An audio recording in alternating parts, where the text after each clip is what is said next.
আলাইকুম।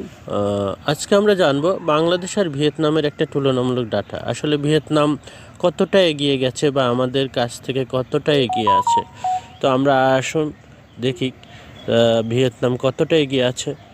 দেখেন, বাংলাদেশ আর ভিয়েতনামের একটা তুলনামূলক ডাটা দেখলেই বুঝবেন ভিয়েতনামের দক্ষিণ কোরিয়া হতে আর বেশি দিন লাগবে না। আর আমরা কি হব আপনারাই বলুন। গত 14 বা তার অধিক বছর ধরে আমরা উন্নয়নের গান গেয়ে আমরা অধঃপতনের পথ ধরে হেঁটেছি, যেটা খুব সহজেই অনুমান করা যায়। আমাদের অধিকাংশের আচরণই স্পষ্ট যে আমরা অধঃপতনের পথে হাঁটছি। তারপর আমরা চাকরির খোঁজে ভিয়েতনাম যাব, কারণ ভিয়েতনাম আমাকে শিক্ষা ও স্বাস্থ্য বিনিয়োগ করে মানুষ বানাচ্ছে, আর আমরা বানাচ্ছি অমানুষ। একটু মনোযোগ দিয়ে নিচের পরিসংখ্যানটি দেখুন।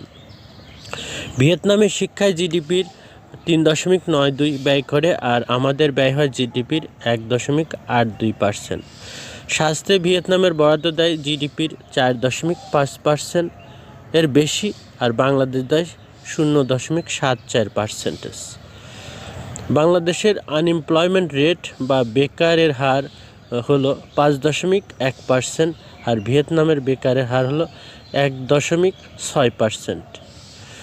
ভিয়েতনামের পার ক্যাপিটা জিডিপি হলো 4,346.77 ইউএসডি, আর বাংলাদেশের পার ক্যাপিটা জিডিপি হলো 2,529.08 ইউএসডি।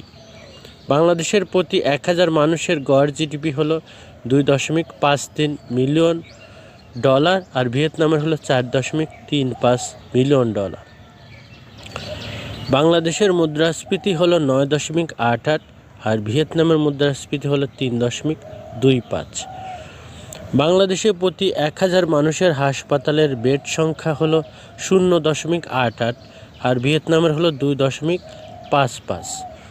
টাইমস হায়ার এডুকেশন র্যাঙ্কিংয়ে ভিয়েতনামের 1টি আছে 500 থেকে 600 এর মধ্যে, 3টি আছে 600 থেকে 800 এর মধ্যে, আর বাংলাদেশে 500 থেকে 600 বা 600 থেকে 800 এর মধ্যে একটিও নেই।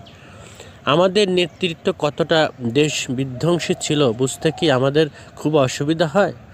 অসুবিধা হলে আসলে আমরা এটাই ডিজার্ভ করি। আমরা সারাদিন পড়ে থাকি কে কি এমন বিষয় নিয়ে যা আমাদেরকে আরও অধঃপতন ঘটাবে।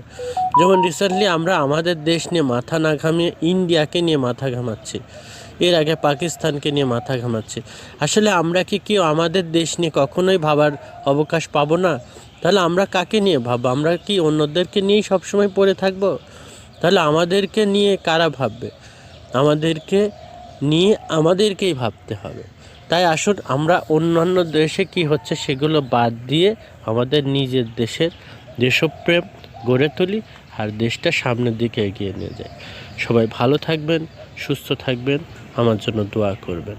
আসসালামু আলাইকুম ওয়া রাহমাতুল্লাহি ওয়া বারাকাতুহু।